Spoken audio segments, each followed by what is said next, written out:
So you want to be YouTube savvy? Well, I have the inside scoop on how you can grow your YouTube channel.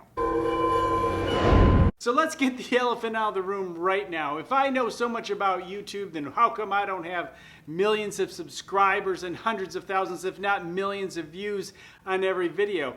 Well, there's some very good reasons for that, and I'll explain some of them as I teach you how to be YouTube savvy. I created this YouTube channel for creative entrepreneurs to teach them the combination code so they can find the right combination to help them grow and develop their creative business. But first I want to share a couple very important savvy insights. And the first one is to niche down. You need to focus your channel. It needs to be about something very specific. Now, if you have a great personality, well then maybe you can create a channel around you, but that's really tough to do in the beginning.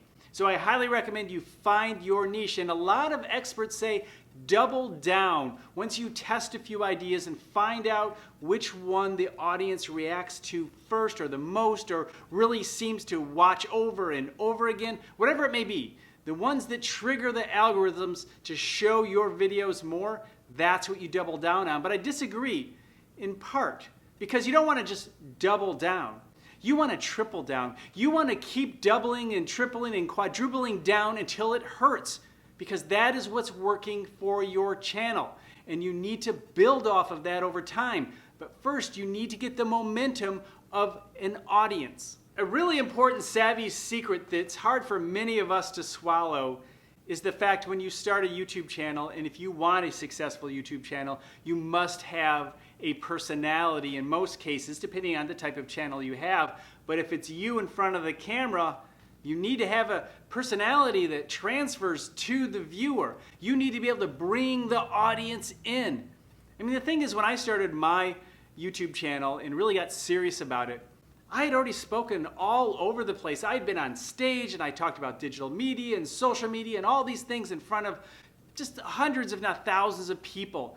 And I've been on podcasts. I've been podcasting for a while. So I figured, hey, you know, when I start this YouTube channel, it'll be no problem. I'll just jump right in front of the camera and things will get rolling because I know how to do it. But the fact is, I had to take some time to learn how to be better on camera. And I'm still learning to this day because it's a never-ending process. And that is an important YouTube savvy secret. Besides learning how to be better on YouTube and make better videos, one of the downfalls of my channel, especially when I started, is that I had too many topics.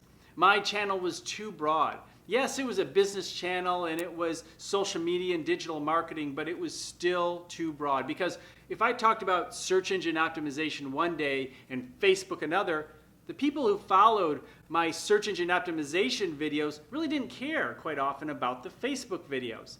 So you have to really dig down, and that is even more important today than it was 4 or 5 years ago.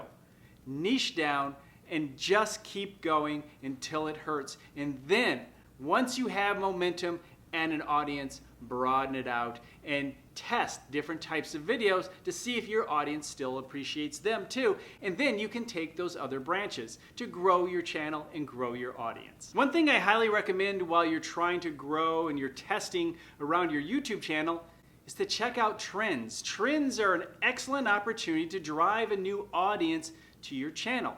There is an audience there, otherwise it wouldn't be a trend. However, if it's something new or something people really haven't talked much about, there may not be much competition around that trend.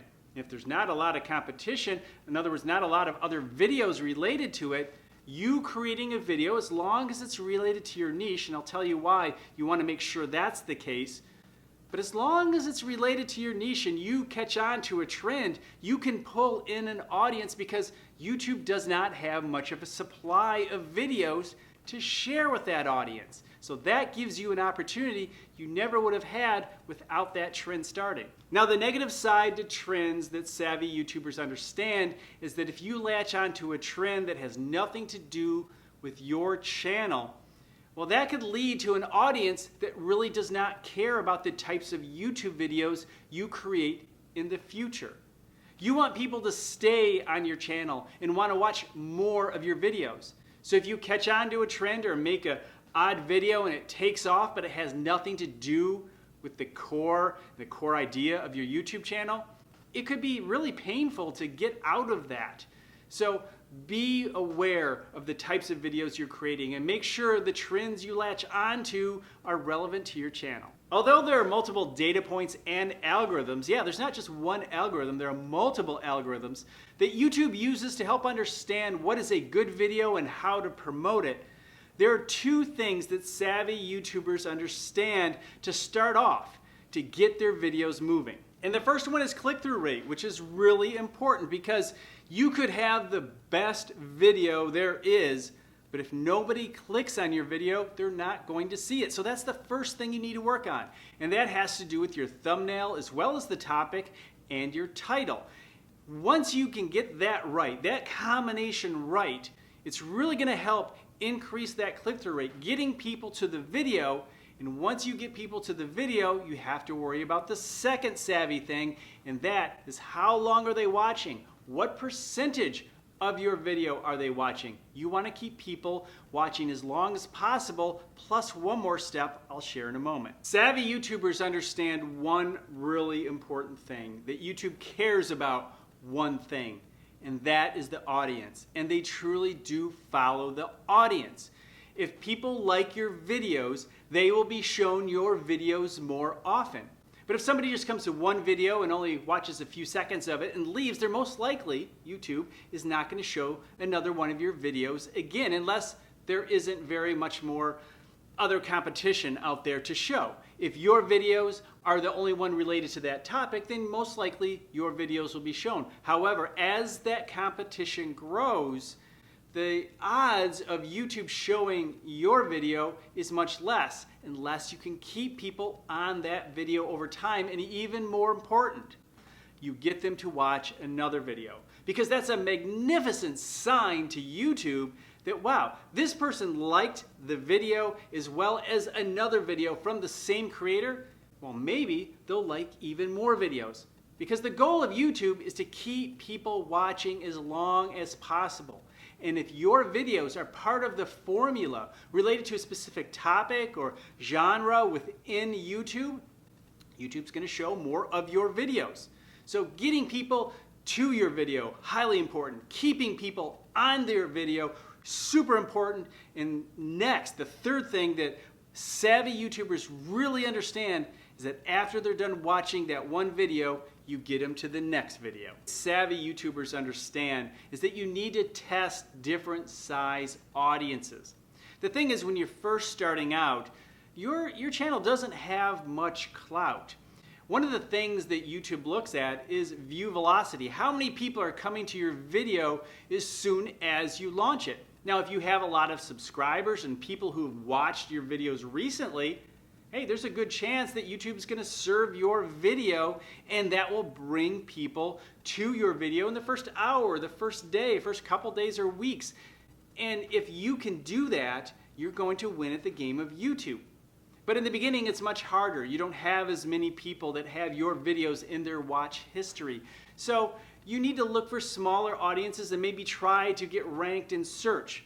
Maybe where there's not a lot of competition. So you can get in front of some people to start to discover the types of videos you create.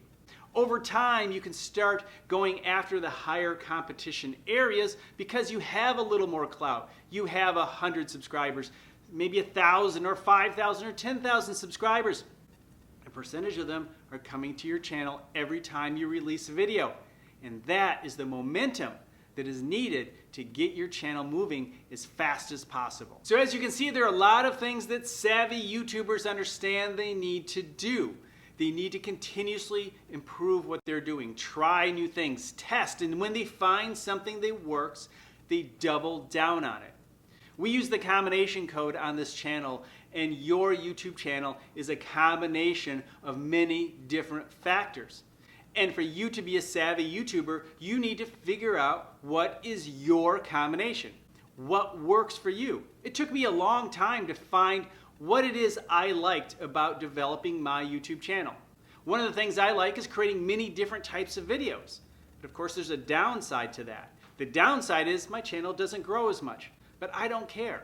But if you want to grow your channel faster, You have to do what I said. You have to dig in deep and focus in on an area where you can dominate and really grow an audience that appreciates what it is you're doing. Now, if you're wondering how much time you should spend or how much money it costs to get your YouTube channel going, well, check out the next video.